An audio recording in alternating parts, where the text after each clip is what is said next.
C'est donc le mois de Shvat qui commence à pointer le bout de son nez. Et ce mois de Shvat, il est essentiellement connu pour l'événement majeur de tout Bishvat, du 15 Shvat, dont on dit dans la Mishnah de Rosh Hashanah que c'est le Rosh Hashanah la Ilan, nouvel an des arbres. Ok. Et le fait que ce soit le nouvel an des arbres, c'est pas pour rien, parce que les Hachaim dans la Gemara, dans la Mishnah de Rosh Hashanah, expliquent qu'il y a différentes échéances dans l'année qu'on appelle Rosh Hashanah. Et souvent, c'est essentiellement lié à des échéances de temps pour pouvoir différencier une année de l'autre par rapport aux obligations qu'on a en termes de récolte. On a une obligation de donner ce qu'on appelle le maaser, la djim, ouais, de donner le maaser des récoltes, donner le maaser des fruits, donner le maaser des légumes, de ceci, de cela, et chacun est à une date bien précise. Et donc il faut déterminer, parce que c'est écrit que c'est interdit, de cumuler les années et de donner le maaser d'une année sur l'autre. Donc il faut être bien clair à quel moment tel fruit, ou telle récolte, ou tel légume fait partie de la récolte de l'an dernier, et tel autre groupe de fruits font partie de la récolte de l'an qui suit, l'an prochain ou l'an actuel, pour ne pas mélanger l'un sur l'autre. Donc il fallait bien déterminer, donc c'est pour ça qu'il fallait d'abord connaître la date, et pour savoir exactement à quel moment on considère que la récolte, en tout cas que la germination, que la pousse, que la floraison a commencé, de façon à ce qu'on puisse dire, voilà, ce fruit-là, il appartient à l'année suivante, et ce fruit-là appartient à l'année précédente. Ok, donc les Hachaim dans la Gemara débattent pour savoir, voilà pour les récoltes, voilà pour les légumes, voilà pour ceci, et voilà pour les fruits. Et les Hachaim disent donc Rosh Hashanah la Ilan, le Rosh Hashanah des fruits, des arbres fruitiers, pardon, c'est-à-dire la date butoir à partir de laquelle on considère que les fruits d'avant sont de l'année précédente et les fruits d'après sont de l'année suivante, c'est Shvat.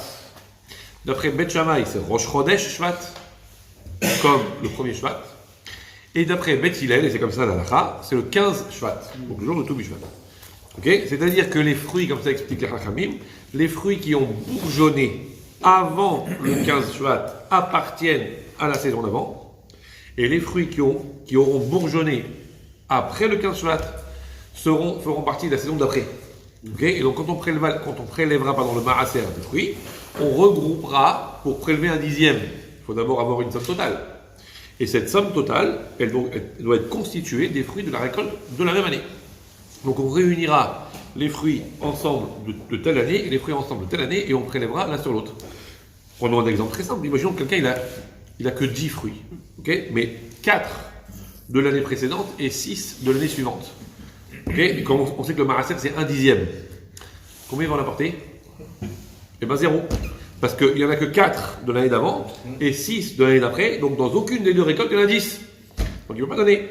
Okay, donc c'est pour ça qu'il faut cumuler seulement les années qu'on n'a pas cumulées. Au contraire, il faut déterminer l'année d'avant et l'année d'après pour pouvoir faire son calcul de pourcentage de 10% en fonction du nombre total des années. Okay, donc ça veut dire que quelqu'un qui avait un champ avec plein d'arbres, il fallait hyper bien répertorier. Bien sûr. Bien sûr. Très attention. Ah oui. Il fallait qu'il sache à quel moment ça a germé, bien sûr. À quel moment ça a bourgeonné, bien sûr. Et alors, donc pourquoi cette date butoir de tout Bishvat du coup? Hachaim disent dans la Gemara, parce que le mois de Shvat, ou plus précisément tout Bishvat, donc d'après Bet Hillel, c'est le moment où la majeure partie des pluies de l'année sont déjà tombées. Ok, il va sûrement pleuvoir encore, mais je vous rappelle que la saison des pluies d'après la Torah, c'est entre Sukkot et Pessah. Ok, à Sukkot, à Shmini Atzeret plus exactement, on demande à Kadosh Baruch Hu la pluie. Ok, commence le Mashiv Haroua, un petit peu plus tard, Talumatar. Ok, mais la saison des pluies, c'est Sukkot jusqu'à Pessah. Quand il pleut dans cette période-là, c'est une pluie bienfaisante, c'est la pluie normale, c'est la pluie qui fait du bien à la terre, ok, etc., etc. Après le mois de Nissan, quand on arrive à Pessah, les pluies d'été, c'est pas très bon. D'ailleurs, vous voyez bien, en général, quand il pleut en été, c'est souvent un orage, c'est une darba, c'est quelque chose de très violent, de très puissant, alors que les pluies d'hiver sont souvent sur la durée, mais qu'elles sont plus douces, plus pénétrantes, plus bienfaisantes pour la terre. Très bien. Donc de la saison des pluies, donc qui va de Sukkot, de Tishri, jusqu'à Nissan, quand on arrive en Shvat, on a passé la majeure partie des pluies, et on considère que la majeure partie sont déjà tombées, il en restera quelques-unes, mais le rov est déjà tombé. Donc ça veut dire que le temps pendant lequel l'arbre est censé s'alimenter est déjà passé en majorité. Maintenant, le temps de s'alimenter terminé, maintenant c'est le moment de dépenser, comme dans la société actuelle. Ouais. Ça marche pas. Donc, le tout n'est pas d'ingurgiter des énergies, le tout c'est de savoir quoi en faire. Et donc, l'arbre, il a suffisamment pris, maintenant vient le moment pour lui de donner. Okay, donc, ce qu'il aura donné à partir de Shvat sera considéré de l'année d'après, de la saison du donner.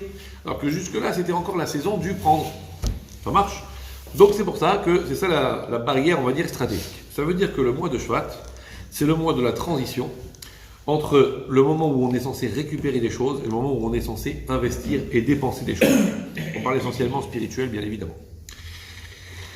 C'est pour ça que le mois de Shvat, vous savez que les mois hébraïques sont associés à une dimension cosmique liée aux étoiles, ce qu'on appelle les signes du zodiaque. Alors bon, ça nous a été emprunté, ça a été dévoyé, ça a été galvaudé, on en a fait tout et n'importe quoi de droite et de gauche.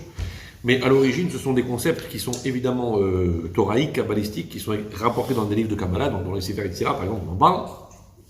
Pas que.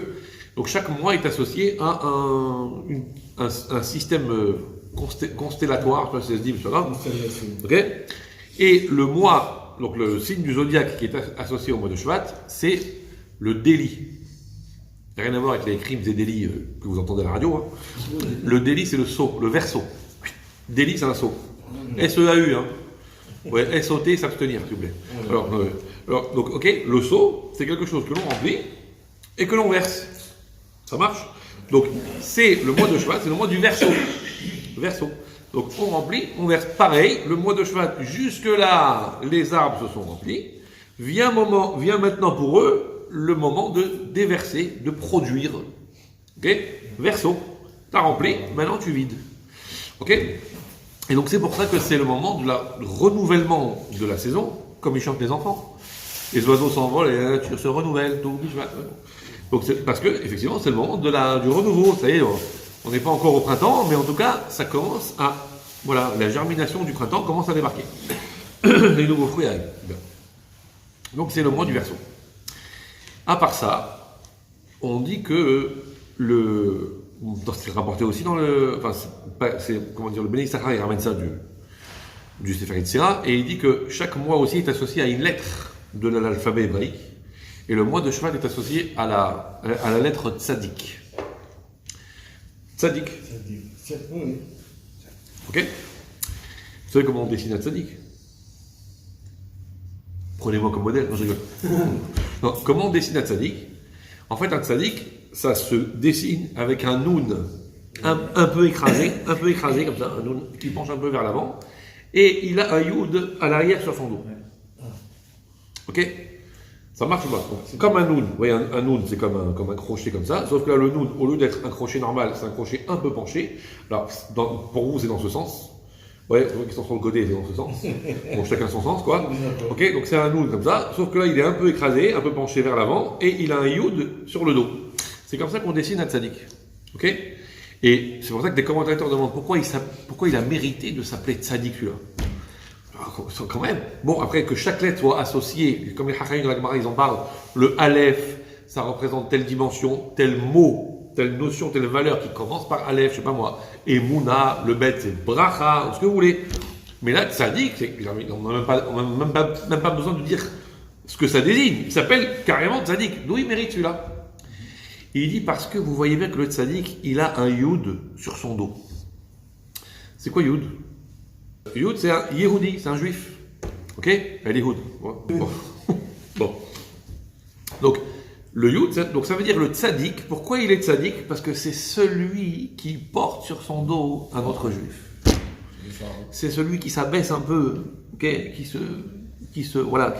est prêt à se courber un petit peu pour aider, pour supporter un autre juif. C'est pour ça que le matin, quand je vous dis portez-vous bien et supportez les autres, c'est parce qu'en fait, je vous souhaite que vous soyez des tzadikim. Ok? Donc, c'est pour ça qu'il s'appelle tzaddik. Parce que, ok? Alors, question posée par les commentateurs, mais excusez-moi, mais il y a d'autres lettres qui sont dans son cas. Par exemple, le Aleph. Comment on dessine un Aleph? Une barre oblique, puis il y a un Yud en haut et un Yud en bas. Donc lui aussi, il supporte le Yud. Donc alors, on a réduit le Aleph, on aurait dû l'appeler Tzadik aussi. Réponse non, parce qu'il a aussi un Yud en dessous. Alors c'est vrai qu'il supporte un, mais en même temps il écrase un autre. Donc, ça va pas. Si tu en supportes un pour en écraser un autre, ça va pas. Le Tzadik, lui, il supporte et il écrase personne.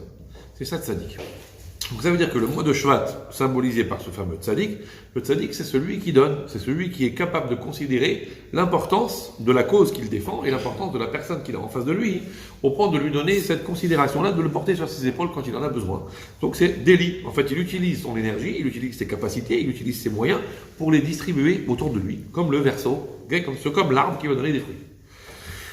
Maintenant, du coup, on peut comprendre un peu mieux pourquoi ce mois de Shvat qui s'écrit donc Shin, Bet, Tête, okay, les commentateurs, ou les maîtres de la Torah, se sont entre guillemets amusés entre guillemets, à donner des petites symboliques.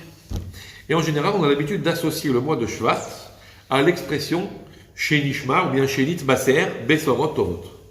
Shenit Baser Besorot Tovot, ça veut dire qu'on soit informé de bonnes nouvelles, qu'on reçoive, qu'on entende des bonnes nouvelles, ou qu'on annonce des bonnes nouvelles. C'est pas le tout d'entendre, il faut aussi en annoncer. Donc, chez Nishmar, ou Nitbaser, chez Nitbaser, Besorot, Tovot, chez Nitbaser, Shin, Besorot, Bet, Tovot, tête. Ok? Pourquoi? Bah voilà, c'est quoi une bonne nouvelle? C'est quelque chose qu'on n'attendait pas, ou peut-être quelque chose dont on désespérait même, allez savoir. C'est quelque chose qui était un peu inattendu, d'un seul coup on entend Ah, Baruch Hashem, ou alors c'est quelque chose qu'on attendait, mais on n'en pouvait plus l'attendre. Et enfin, Baruch Hashem, c'est arrivé. Donc c'est quelque chose qui était caché dans une réalité secrète. Et d'un seul coup, ça se dévoile au grand jour. Par exemple, une naissance, Mazal Tov, un mariage, Mazal Tov, c'était sous-jacent, puisque chacun a son Mazal, etc. Donc, intérieurement, potentiellement, ce Mazal existait, ce mariage était potentiellement réalisable, mais pour l'instant, il était encore dans l'œuf, quoi. Pour l'instant, il n'y avait rien, etc. Puis d'un seul coup, les choses se sont faites, et Baruch Hashem. Ou bien n'importe quelle bonne nouvelle. Quelqu'un, il a gagné au loto, voilà. Après, c'est une bonne nouvelle. Potentiellement. Après, bon. Okay. Les bonnes nouvelles très matérielles comme ça, en fait, ça dépend de celui qui reçoit. Ça dépend de l'écho que ça lui fait. C'est pas forcément bon pour tout le monde.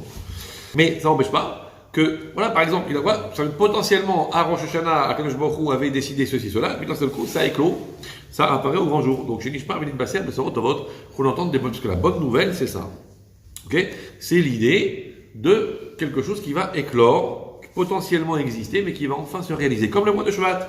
Dans l'arbre, il y a potentiellement des fruits, mais pour l'instant, ils ne sont pas encore réalisés. Pour l'instant, grâce à l'énergie qu'il est en train de récupérer dans l'eau, grâce à ses racines, ça va se développer et ça va donner naissance à des fruits, comme les Besorot Tovot, comme les bonnes nouvelles. Autre expression que les maîtres de la Torah disent par rapport à Shvat, chez Yulano, qu'on est Banim Tovim, des bons enfants. Okay? Des bons enfants.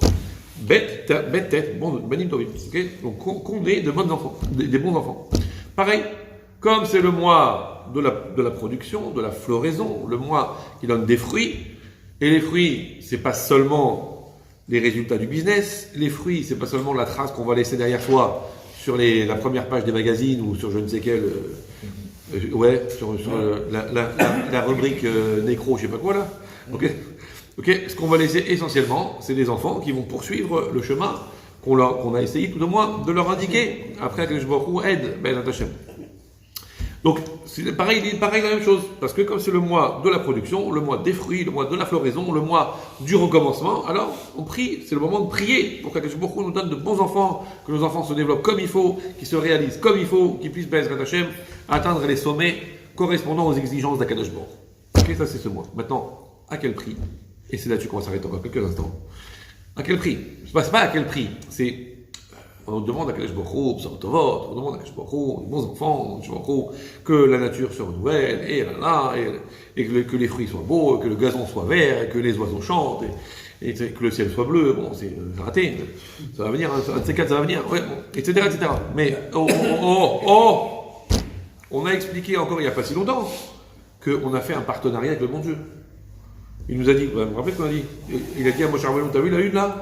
Voilà, c'est pour te dire que, attention maintenant, Les clés du système, je les ai, mais je t'ai donné un double. À partir de maintenant, on est associé de la même façon qu'on est associé dans la déclaration du nouveau mois. Donc on est associé dans le sens où la volonté d'Akadosh Baruch Hu est raccrochée à la façon de se conduire de l'homme en fonction de ce que tu auras décidé en termes d'orientation dans ta vie. Moi, Akadosh Baruch Hu, je suis. Enfin, je suis, du verbe suivre. Parce qu'il avait déjà dit je suis, Ehiye Asher okay. Du verbe être. Là, maintenant, il te dit je te suis. Ça veut dire qu'à partir du moment où on est sorti d'Égypte, Akadosh Baruch Hu, il s'est attaché à nous en tant que collectivité, et il a dit à partir de maintenant, vous les Juifs, je vous donne la Torah. À partir de maintenant, votre conduite, votre orientation dans la vie déterminera la façon dont moi, je vais intervenir sur le monde. Donc ça veut dire qu'on peut demander à Akadosh Baruch Hu des bonnes nouvelles, des bons enfants, plein de bracha, la slaha, la parnassa, mais ça implique aussi que nous aussi, nous soyons en mesure de faire les choses comme il faut. Et là intervient le mois de Shvat, pareil. C'est quoi le mois de Shvat? Question qu'on a déjà posée. Et qu'on peut revoir, parce que c'est l'occasion, on revient sur le mois de Shvat, et En Bet Midrash Blo Hidush, il n'y a pas, même quand on revoit des choses, il n'y a jamais de manque de nouveauté, donc on peut toujours réapprofondir et redévelopper et refaire fleurir les choses. Le mois de Shvat, c'est donc le mois du Nouvel An des Arbres. Vous voyez que le Nouvel An des Arbres, en fait, il n'y a pas que, parce qu'on a déjà dit, il y a aussi pour le Maraser des légumes, il y a aussi pour le Maraser des récoltes, donc des Rosh Hashanah, il y en a 4 dans l'année. Alors il y a le Rosh Hashanah, le grand Rosh Hashanah, on sonne du chauffard parce qu'on est jugé, etc. C'est tout le système qui est remis en cause, mais à part ça, il y a d'autres Rosh Hashanah dans l'année. À Shavuot, on est jugé sur l'eau.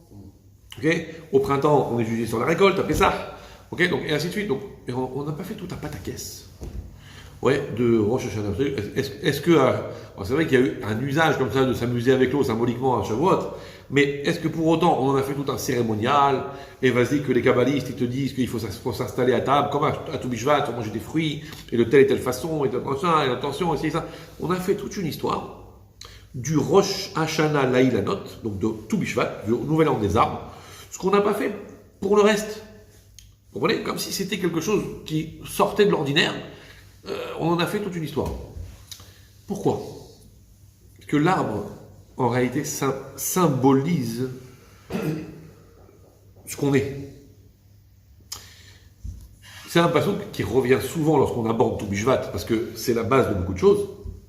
Donc c'est écrit dans la Torah, Ki ha-Adam, à propos du contexte là-bas, contexte de guerre, lorsqu'on entrait en Eretz Israël, etc. Dans quelle mesure on avait le droit, oui ou non, de déraciner des arbres fruitiers pour faire ceci, pour faire cela, pour installer un campement ou autre. Et Akadosh Baruch Hu dit, tu ne touches pas. Pourquoi? Parce que Ki ha-Adam etz hasadeh, parce que l'homme est un arbre des champs. Ou l'arbre des champs est comparable à l'homme. Ok? Ok? Donc l'homme est un arbre des champs, est comparé à un arbre. Pourquoi l'homme est comparé à un arbre? On aurait pu le comparer, je sais pas moi, à du blé, on aurait pu le comparer à plein de choses. Non, l'arbre des champs. L'arbre a une particularité. L'arbre est un végétal exceptionnel. Que d'autres végétaux, n'ont pas les mêmes caractéristiques. Par exemple, vous avez planté des tomates. Ok? Ça peut vous arriver dans votre salle à manger. Ok? Vous avez planté des tomates. Et arrive le moment de la récolte des tomates, vous récoltez les tomates. Très bien, elles sont bonnes, elles sont bien juteuses, elles sont bien mûres, elles sont magnifiques, extraordinaires. Sur une table de Shabbat, elles sont exceptionnelles. Vous êtes content, vous êtes satisfait. Maintenant, vous voudriez bien avoir des tomates l'année prochaine. Qu'est-ce que vous faites? Vous replantez, c'est pas le choix. Si vous voulez d'autres tomates l'année prochaine, vous êtes obligé de replanter. Si vous laissez comme ça, il n'y aura rien du tout. Pareil avec tout le reste, pareil avec les courgettes. Qu'est-ce qu'il y a dans le couscous? Pareil avec les navets, pareil avec les carottes, pareil avec tout. Pareil avec le blé, pareil avec tout. L'arbre, c'est pas comme ça. On l'a planté, il a poussé, il a donné des fruits, on a cueilli les fruits. Et pour l'année prochaine, il n'y a rien à faire. Il se débrouille tout seul. Il n'y a pas besoin de replanter. On attend, ça va revenir tout seul. Incroyable. L'arbre, il a cette particularité qu'il repousse tout seul. Ok? Maintenant, miskin de l'arbre. Il lui faut de l'énergie quand même. Regardez, là on est en plein hiver. Donc on arrive à l'automne. Miskin, il est là, tout beau, tout verdoyant et tout. D'un seul coup, il commence un peu à jaunir. Ouais, il en jaunit à l'idée, comme dirait l'autre. Bon, il commence un peu à jaunir, il commence à perdre ses feuilles. Arrivé en hiver, il n'a plus rien, il est clair, fartas, toute ressemblance avec des. Okay. C'est l'intelligence. Ouais, c'est l'intelligence, bah oui, c'est que la source volcanique qui est en dessous a brûlé la moquette. Alors, grave. Okay. Alors, bon bref, donc il arrive en hiver, mais il n'a plus rien. Et là, tous ceux qui l'observent, au mois de janvier, février, ils disent, mais ça y est, l'arbre, il est foutu, c'est fini, il n'y a plus rien, il est mort. Et puis d'un seul coup, tout recommence. Bon, ça, oui, extraordinaire, miraculeux. Ça recommence les feuilles, ça recommence les fleurs, ça recommence les bourgeons, ça recommence les fruits, comme si de rien. On n'aurait pas, franchement, on n'aurait pas parié un copec sur lui au mois de janvier. Ok, et d'un seul coup, on le revoit. Bah, c'est pas possible. Mais t'étais pas mort, toi? Imaginez, ça pourrait arriver. Ok, donc t'étais pas mort, toi? Je connaissais un monsieur.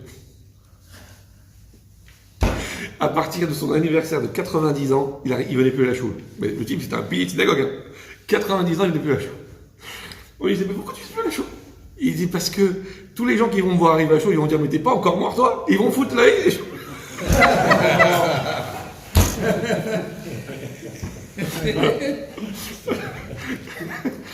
Bref, alors, tu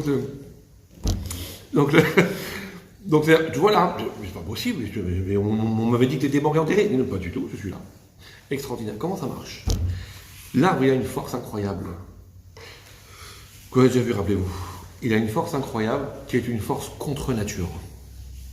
Qu'on appelle dans le langage des Sfarim, Koach Meshicha. Meshicha en hébreu, rien à voir avec le Mashiach. Un Mashiach, c'est qu'un het, et là c'est un chaf. Limshor en hébreu, ça veut dire tirer. Quand on aspire, on tire quelque chose. Donc Meshicha, c'est l'action de tirer. Vous savez qu'il y a une règle. Qu'un jour, un monsieur qui n'avait rien demandé a découvert en prenant une pomme sur le coin de la tête. Voilà, Newton. Guillaume. Ah non, Guillaume. Ah non, Guillaume, c'est autre chose. Rien d'hôtel de Guillaume. Bon, alors. Lui, okay. il prend autre chose. Pas autre chose. Alors, donc. Il n'est pas tel. Pas de problème. Donc, Newton a pris une pomme sur la tête et il aurait donc, à cette occasion, dit-on, découvert la fameuse loi de la gravitation universelle. Ok? Comme il a dit l'autre, Newton un jour a découvert la gravité. Jusque-là, tout le monde prenait les choses à la légère. Puis un jour, on a découvert la gravité. Ok? Donc c'est quoi la gravité? C'est qu'il y a une réalité. En tout cas, sur la Terre, parce que dans d'autres planètes, c'est pas comme ça. Par exemple, sur la Lune, c'est beaucoup moins.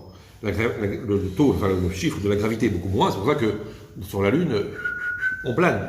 Mais sur la Terre, on est attiré par le centre de la Terre. Okay? C'est 9,8, je crois. Bon, bref, peu importe. Ok, on est attiré, et donc du coup, on tient, normalement on devrait s'envoler dans l'espace. Donc là, on est attiré par le bas, vers le sol. Ah non, Archimède, c'est l'inverse. Ok. Ouais, mais non, mais ils sont marrants, les scientifiques. Hein. Pardon. Non, mais les scientifiques sont marrants. Exact. L'autre, il découvre un grand principe scientifique en se promenant dans son jardin, en se prenant une pomme. L'autre, il découvre un grand principe scientifique en prenant son bain. L'autre, pratiquement, mais c'est un sujet ça. Hein. Oui. Pratiquement toutes les découvertes scientifiques ont été découvertes par hasard. C'est quand même incroyable. Bon. Fermons la parenthèse. Non, mais c'est incroyable, c'est un cadeau de Dieu. Pour vous dire que c'est pas. Il cherche, il trouve pas, puis d'un seul coup, il prend une pomme, il dit ah, ben oui. Bon, bref. Donc ça veut dire quoi? Que donc, tout ce qui est sur Terre est attiré vers le bas. Ça marche. Donc normalement, si tout ce qui est sur Terre est attiré vers le bas, c'est pour ça que. Alors, je cache l'étiquette pour ne pas faire de pub. Alors, c'est pour ça que ce jus de fruits, par exemple, okay, il est dans le fond de la bouteille. Il n'est pas au plafond, parce qu'il est attiré vers le bas. Okay, donc quand je prends la bouteille comme ça, si je la bouge dans tous les sens, ça va être attiré vers le bas. Entre parenthèses, exception, le feu. La bougie, tu la tournes dans tous les sens, le feu il ne va jamais vers le bas. C'est pour ça, comme c'est écrit dans les Sfarim, que la Neshama, l'âme, est comparée au feu.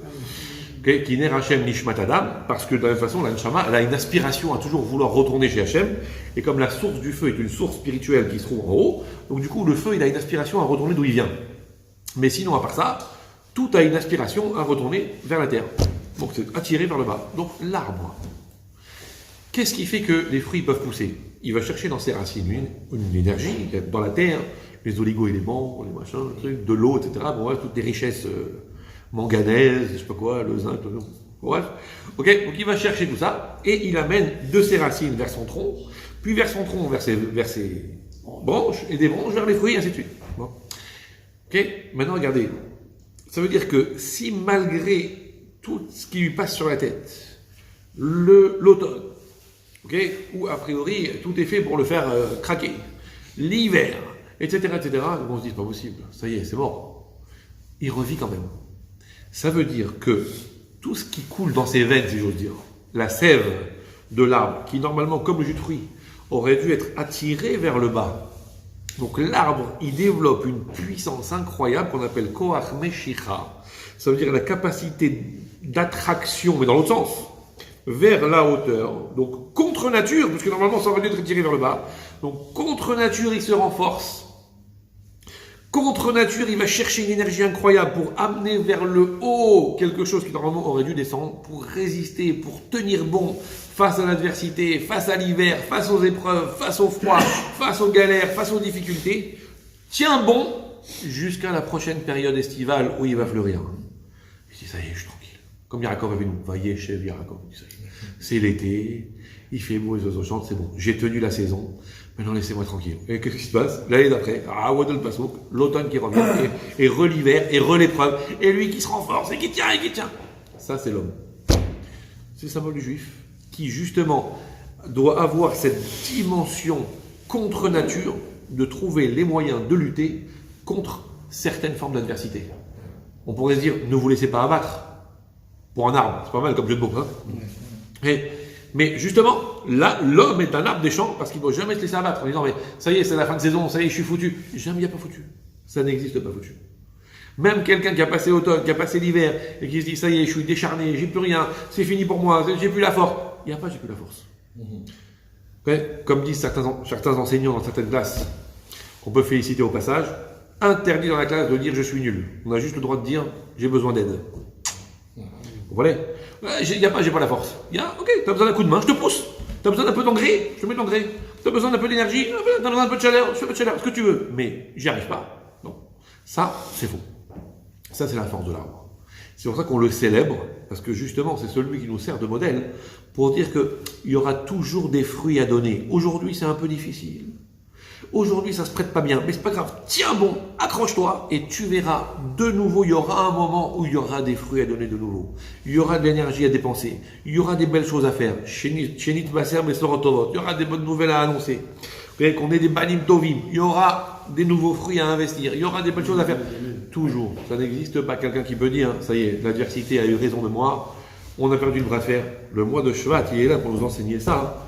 Rosh Hashanah, c'est la nouvelle année, c'est-à-dire des nouvelles dispositions et la possibilité de regarder très loin dans l'avenir, même si le présent il est un peu comme ça, maos, comme ça, le présent il est un peu brumeux, il est un peu bizarre, un peu comme l'Égypte. Okay, les Bnei Israël, ils étaient pas au beau milieu, ils étaient au sommet du sous-sol, si je puis dire. Ok, et puis je me leur dit, ça y est, on sort. Ça y est, on peut plus te croire. On a attendu. T'attends maintenant qu'on soit à deux doigts du fond, pour nous dire on sort. Presque on a du mal. Et maintenant les Bnei Israël ils ont cru. Ils ont adhéré, ils ont accepté. Parce qu'il n'y a pas un moment. Et n'oubliez pas, ça c'est cosmique, c'est que c'est toujours au moment où la nuit est la plus noire que c'est la preuve que le jour va bientôt se lever. Le jour va bientôt se lever. Regardez Motzei Shabbat, on regarde s'il y a les étoiles. La nuit elle est noire, elle n'est pas noire, elle est bleue. Le ciel commence à s'assombrir, mais quand la nuit est arrivée, ce qu'on appelle Tset HaKochavim, l'heure de la sortie des étoiles, le ciel il est bleu nuit, il n'est pas noir. Et au fur et à mesure qu'on avance dans la nuit, le ciel il devient de plus en plus noir, de plus en plus sombre. Et c'est au moment où la nuit est la plus noire, c'est-à-dire en fait le moment qui précède immédiatement le lever du jour, c'est le moment où la nuit est la plus noire. Juste au moment où tu pourrais dire, ça y est, jusque-là j'avais encore un espoir. Jusque-là, il y avait encore un rayon de lumière.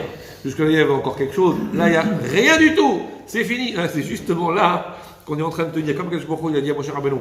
Regarde les Avot. Je leur ai promis un tas de choses, comme on a vu dans Darty Lahem. Je leur ai promis un tas de choses, et j'ai pas tenu ma parole. Et eux, ils ont attendu, et ils attendent toujours. Et toi, mon cher Rabbeinu, Tu es justement dans cette période-là où, ça y est, les promesses que j'ai faites avant vont se réaliser. C'est pas le moment de poser des questions. Ah, il fait noir. Ah, c'est pire qu'avant. Ah, c'est encore plus grave. Ah, c'est encore plus mauvais. Il n'y a pas de la mahareota. Pourquoi tu as fait du mal? Il n'y a pas ça.